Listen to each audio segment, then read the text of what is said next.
नमस्कार दोस्तों, आप सभी का हमारे एपिसोड सिंहासन बतीसी में स्वागत है। आज हम आपको अपने एपिसोड नंबर 7 में छठी पुतली कामकंदला ने राजा भोज से क्या कहा यह बताने जा रहे हैं। स्नान ध्यान के पश्चात पूजन आदि करके राजा भोज जैसे ही सिंहासन पर चढ़ने के लिए अपना पैर बढ़ाते हैं, तभी छठी पुतली कामकंदा बोल उठती है, रुको राजा भोज, तुम इस सिंहासन के लायक नहीं हो, तुम यहाँ नहीं बैठ सकते हो। अगर तुम राजा भोज की तरह वीर और दानी रहोगे तभी इस पर बैठोगे। मैं तुझे राजा भोज की एक कहानी सुनाती हूँ। कहानी सुनाने के पश्चात मैं तुमसे पूछूंगी कि तुम इस लायक हो तभी इस पर बैठोगे। पहले तुम कहानी सुनो। एक दिन राजा विक्रमादित्य अपने दरबार में बैठे हुए थे, तभी वहाँ एक ब्राह्मण आए। ब्राह्मण ने कहा, बड़े अचरज की बात है, उत्तर दिशा में एक बहुत बड़ा वन है, उस वन में एक पर्वत है, पर्वत के आगे एक तालाब है, उसी तालाब में एक खंभा है, खंभा का नाम है स्फटिका। जैसे ही सूरज की किरण तालाब के जल को छूता है तब वह खंभा निकलता है। जैसे जैसे सूर्य भगवान अपना रथ आगे बढ़ाते हैं त्यों त्यों खंभा बढ़ता जाता है। ठीक दोपहर को वह खंभा सूर्य के रथ के बराबर पहुंच जाता है। सूर्य कुछ देर के लिए वहां अपना रथ को खड़ा करते हैं, फिर भोजन करते हैं, उसके बाद अपने रथ को आगे बढ़ाते हैं। इस रहस्य को कोई नहीं जानता। इतना कहकर ब्राह्मण देवता राजा विक्रमादित्य से बोले कि आप चाहें तो इस रहस्य का पता लगा सकते हैं। विक्रमादित्य सोच में पड़ गए, आखिर ब्राह्मण चाहता क्या? कहीं यह कोई मायावी ब्राह्मण तो। ब्राह्मण ने भी आगम विद्या से राजा के मन का हाल जाना।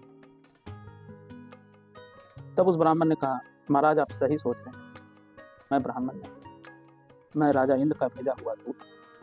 स्वर्ग में राजा इंद्र और सूर्य भगवान के बीच विवाद हो गया।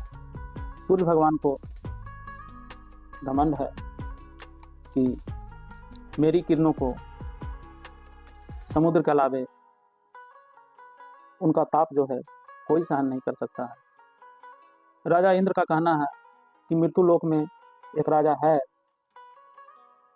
जो आपकी किरणों के ताप को सहन करने की शक्ति रखता है। राजा इंद्र चाहते हैं कि आप उनके आत्मविश्वास की रक्षा करें। इस पर विक्रमादित्य ने कहा कि यह तो मेरे लिए बड़े ही सौभाग्य की बात है कि राजा इंद्र मुझे इस लायक समझते हैं। मैं जरूर उनके आत्मविश्वास की रक्षा करूंगा, चाहे इस काम में मेरे प्राण ही क्यों न चले जाएं।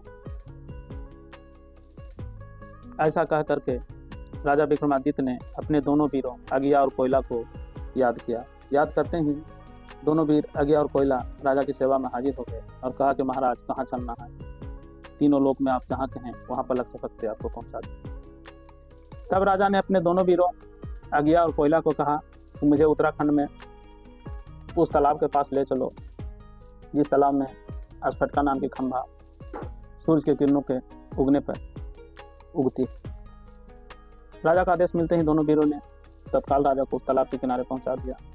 राजा तालाब के पास पहुंचते हैं तो देखते हैं कि बहुत सुंदर तालाब है, चारों तरफ तक के रास्ते बने हुए हैं। तालाब में कमल के फूल हैं, बत्तख हैं, तरह तरह के पक्षी हैं, काफ़ी मनोरम दृश्य था। राजा रात भर वहीं तालाब के किनारे बिताते हैं। सुबह जैसे ही सूरज की किरणें उस तालाब के जल को छूती है तो राजा देखते हैं अचानक से तालाब में एक खंभा प्रकट होता है। जैसे जैसे सूरज की किरणें आगे बढ़ती है, खंभा भी ऊपर होता चला जा रहा है। राजा ने अपने दोनों वीरों अगिया और कोयला को कहा कि मुझे इस खंभे पर बैठा दो और उसके बाद तुम लोग अपने अपने घर को जाओ। दोनों वीरों ने राजा को खंभे पर बैठा दिया और अपने अपने घर को चले गए। ज्यों-ज्यों दिन चढ़ता गया खंभा ऊपर होता गया। सूरज का रथ खंभे के नज़दीक आता जा रहा था। नज़दीक आने के कारण गर्मी काफ़ी बढ़ती जा रही थी। अंत में एक समय ऐसा आया कि राजा का शरीर झुलस गया और राजा के प्राण भी उड़ गए। ठीक दोपहर को सूर्य देवता का रथ खंभे के एकदम से समीप आ गया। नजदीक आने पर सूर्य देवता ने देखा कि खंभे पर तो एक आदमी मरा पड़ा। अब उन्हें चिंता हुई, इस लाश वाले खंभे पर बैठकर कैसे भोजन करें। यह कोई आदमी प्रतीत नहीं होता, जरूर यह कोई दानव होगा या फिर देव होगा, सन्यासी भी हो सकता है। उन्होंने ऐसा सोचकर अमृत की कुछ बूंदें राजा विक्रमादित्य के शव पर छीटा। राजा विक्रमादित्य जी उठे। उठते ही उन्होंने सूर्यदेव को नमस्कार किया। सूर्यदेव ने पूछा, तुम कौन हो, यहाँ क्यों आए हो, यहाँ आने के लिए तुम्हारा प्रयोजन क्या। विक्रम ने कहा, महाराज मैं राजा गंधर्व सेन का बेटा हूँ। आपके बारे में ब्राह्मण से सुना था, आपकी दर्शन की इच्छा लेकर मैं यहाँ आया। धन मेरा भाग्य है कि आपके दर्शन हुए। सूर्य महाराज ने कहा कि तुम बड़े साहसी प्रतीत होते, मैं तुमसे खुश हूँ। मुझे तो घमंड था कि धरती पर समुद्र को छोड़कर कोई भी मेरी किरणों के ताप को सहन नहीं कर सकता, लेकिन आज मेरा घमंड टूट गया। महाराज इंद्र कहा करते थे कि धरती पर एक राजा है जो मेरी कृपा प्राप्त है और वो आपके ताप को सहने की क्षमता रखता है। ऐसा कहकर सूर्य देवता ने अपना कुंडल उतारकर राजा को उपहार स्वरूप दे दिया। फिर कुछ देर के लिए वहीं बैठ गए, भोजन किया और फिर अपने रथ को चलाकर आगे की ओर बढ़ गए। जब जी सूर्य की किरणें ढलती जाती थी, खंभा नीचे आता जाता था। शाम के वक्त खंभा सरोवर के जलस्तर के बराबर पहुंच गया। तब राजा विक्रम तैरकर सरोवर के किनारे आ गए। फिर उन्होंने अपने वीरों अगिया और कोयला को याद किया। याद करते ही दोनों वीर अगिया और कोयला हाजिर हो गए।